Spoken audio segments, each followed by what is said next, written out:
Assalamualaikum warahmatullahi wabarakatuh.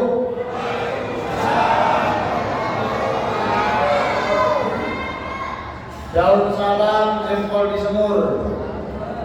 Enak. Yang jawab salam saya doakan mudah-mudahan panjang umur. Amin ya Allah ya Rabbal alamin. Yang jawab salam mudah-mudahan selalu diberikan kesehatan, dipanjangkan umur, dimudahkan segala urusan, dikabul segala hajat. Mudah-mudahan yang sedang sakit sakitnya hilang. Amin. Yang sedang sakit giginya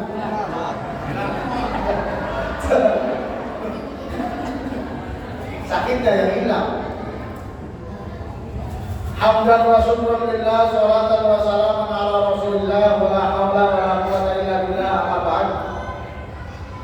Yang saya hormati Bapak Ketua beserta segenap pengurus Masjid Raya Ibadur Rahman. Yang saya hormati segenap para hujjah, para asatidz, para ustadzah, hadirin hadirat, muslimin muslimat, adik-adik semua saja yang hadir pada kesempatan malam yang mulia ini, di waktu yang mulia, di tempat yang mulia, kumpul bersama orang-orang yang mulia. Mudah-mudahan kita semua termasuk orang-orang yang dimuliakan oleh Allah Subhanahu wa taala di dunia, pun dimuliakan juga nanti di surga firdaus. Amin ya Allah ya Rabbal ala hadhihi niyyah wa kulliyatin shalihah wa ila hadratin Nabi Muhammad sallallahu alaihi wasallam. Al-Fatihah. A'udzu billahi minasy syaithanir rajim. Bismillahirrahmanirrahim. Iyyaka na'budu wa iyyaka nasta'in. Ihdinas siratal mustaqim. Siratal ladzina an'amta 'alaihim ghairil maghdubi 'alaihim waladdallin. Amin. Sebenarnya saya tuh kurang resep kalau ceramah kultum tarawih di mimbar, kurang resep. Bagi saya itu kalau kultum tarawih itu ya jangan di mimbar, karena kalau di mimbar itu biasanya buat motivasi Jumat ya kan, serius, turun aja kalau sih. Ya, ini lebih senang tadi. Alhamdulillahirabbil alamin. Tidak terasa hari demi hari, waktu demi waktu telah kita lewati bersama, yang sekarang sudah di malam yang keberapa? Berapa? Berarti tinggal berapa hari lagi? 6 hari. 6 hari lagi belum sempat. Berarti tinggal tidak terasa. Alhamdulillahirabbil. Tentunya bersyukur kepada Allah Subhanahu wa taala.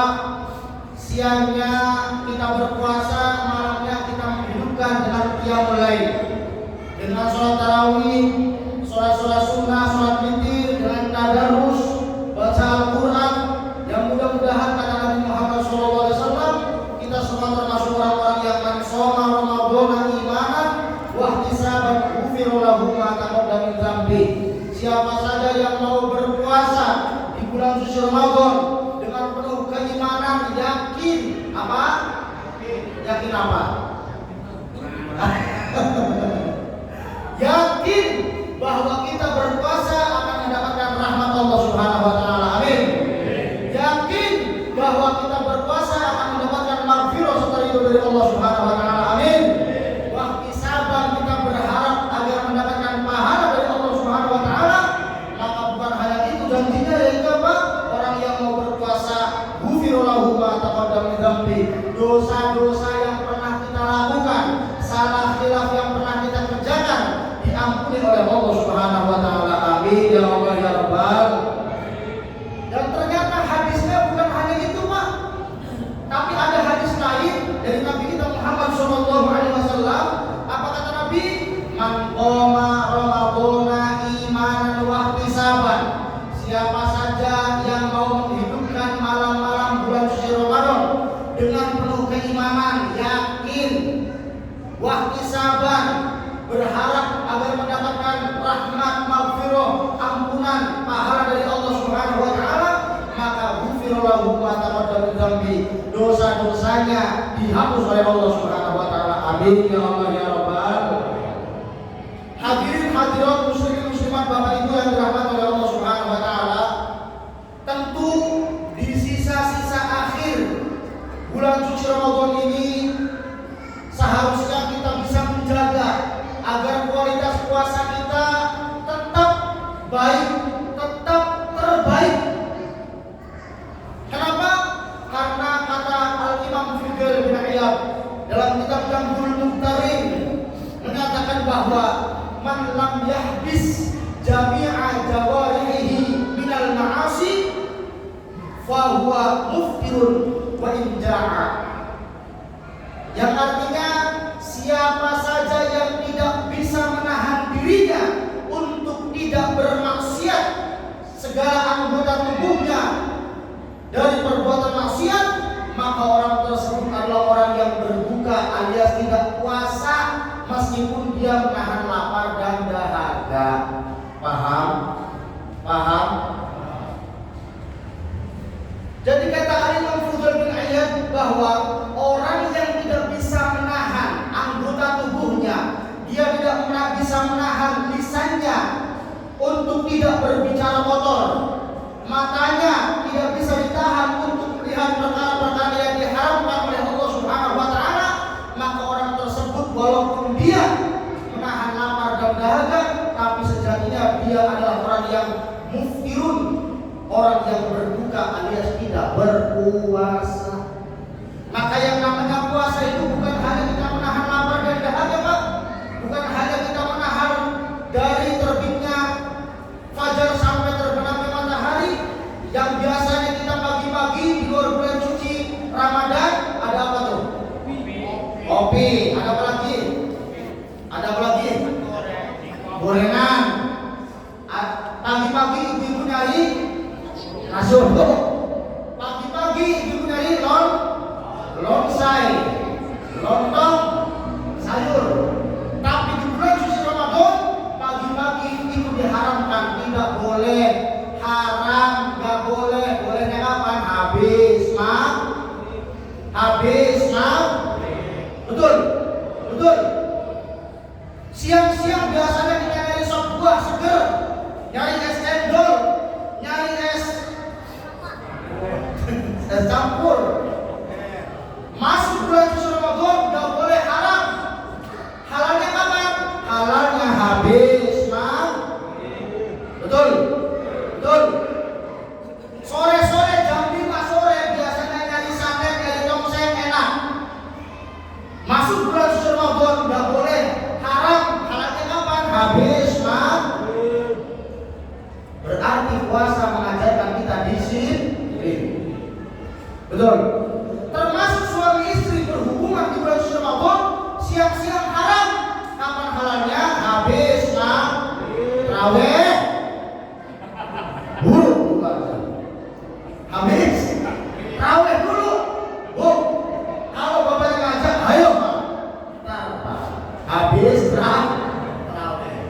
Bapak Ibu yang dirahmati oleh Allah Subhanahu wa taala. Ya. Kemudian apa lanjutan Al-Imam Fudayl bin Iyad? Wa man habasa jami'a jawarihi minal ma'asi fa huwa shaimun haqiqiyyun.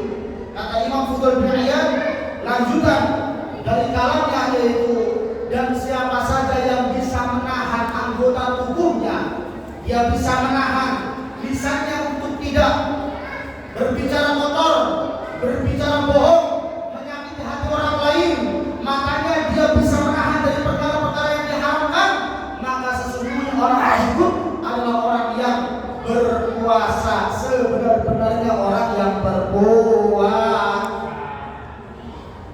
Ya. Makanya godaan orang yang berpuasa bukan hanya kita menahan lapar dan dahaga, tapi godaannya apa? Ini lisan, ini mata. Yang kadang-kadang kita di jalanan sore-sore ngabuburit, ya, lihat cewek rambutnya pirang, kulitnya putih, bajunya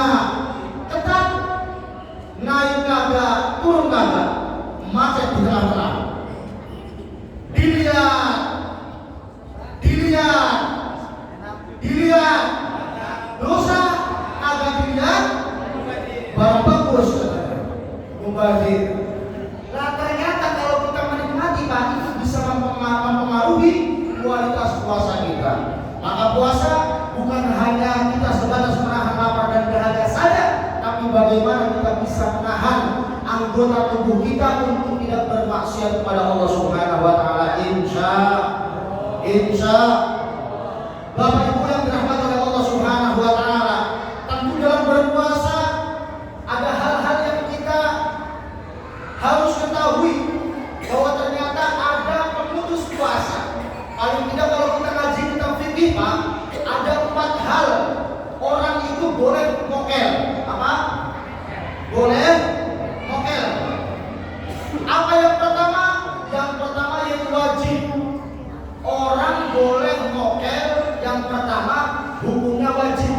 Kapan? Syaratnya ada 2. Ketika orang tersebut dia keluar darah haid, wanita ibu-ibu.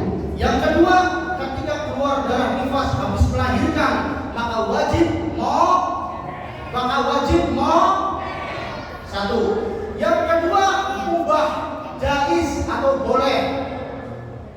Syaratnya ada 2. Apa yang pertama? Ketika dia itu dalam keadaan sakit, ayatnya jelas, wa in kuntum maridun aw ala safarin fa iddatun min ayyamin.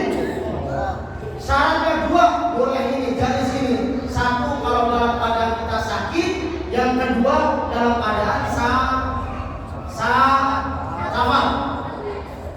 2, maka boleh mokel, diganti puasanya di luar bulan suci. Yang ketiga lahu malah boleh mokel. Yang ketiga tidak ada hukumnya, enggak dapat hukum. Siapa?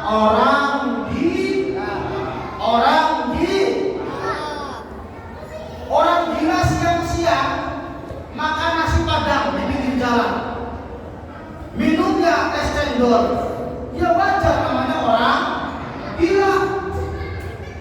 Artinya kalau ada seorang muslim, dia ngaku muslim, ngaku muslimah, di bulan puasa dia mokel tanpa udzur, maka sama saja dia kayak orang gila. Ada di sini ada? Ada di sini? Bu, ada Bu? Kalau di sini nggak ada. Yang ada di Ciracas semua itu. Konsol kita ada di sini. Bapak Ibu yang dirahmati oleh Allah Subhanahu wa taala. Mudah-mudahan puasa yang sudah kita kerjakan dan segala rangkaian ibadah yang kita kerjakan, mudah-mudahan semuanya diterima oleh Allah Subhanahu wa taala. Amin.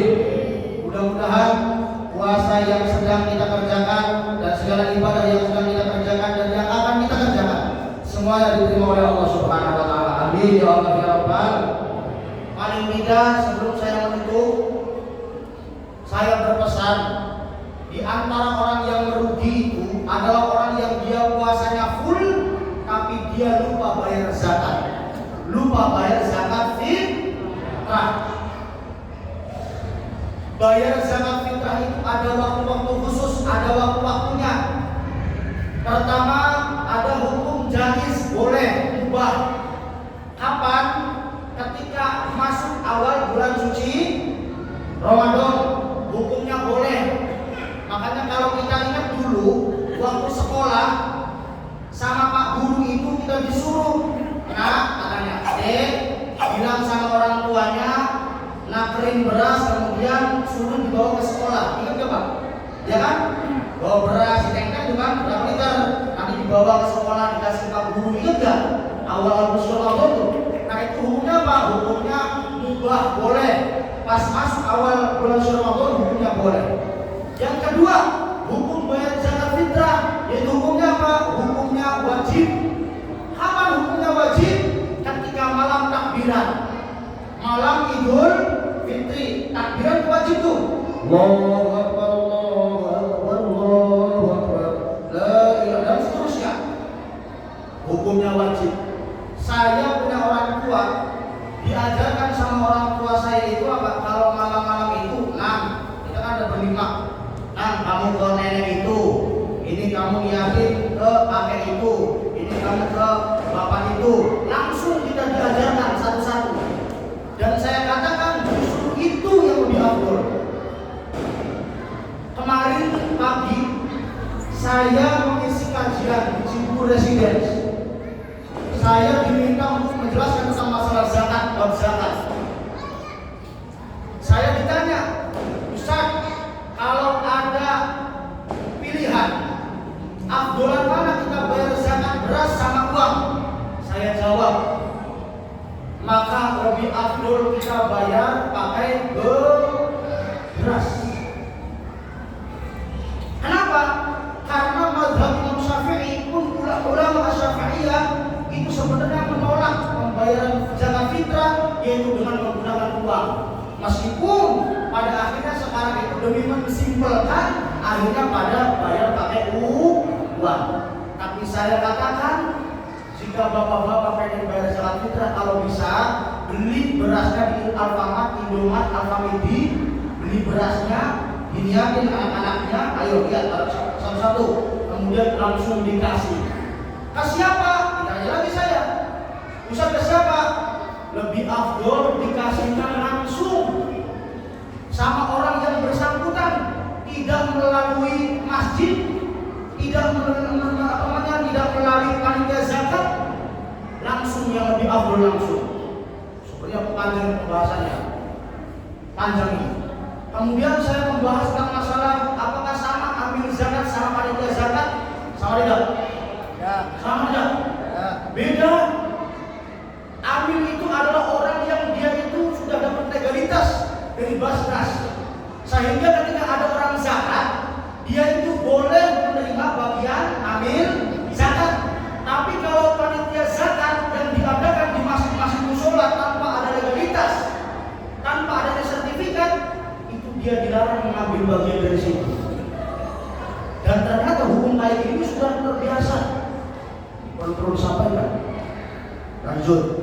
Yang membolehkan bayar zakat fitrah pakai uang adalah Imam Hanafi.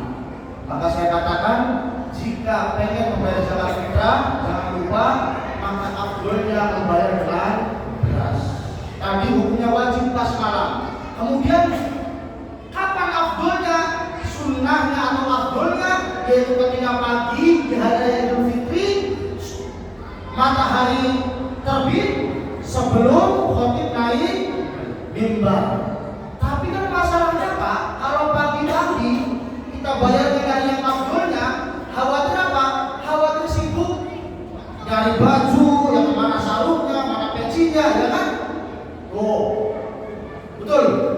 Khawatirnya ternyata sampai lewatlah khatib turun dari mimbar, maka afdol sunnah tadi itu nanti menjadi makruh. Orang yang bayar zakat fitrah, dia bayarnya setelah sholat Idul Fitri, setelah khatib turun dari mimbar, maka dia mendapatkan hukumnya makruh.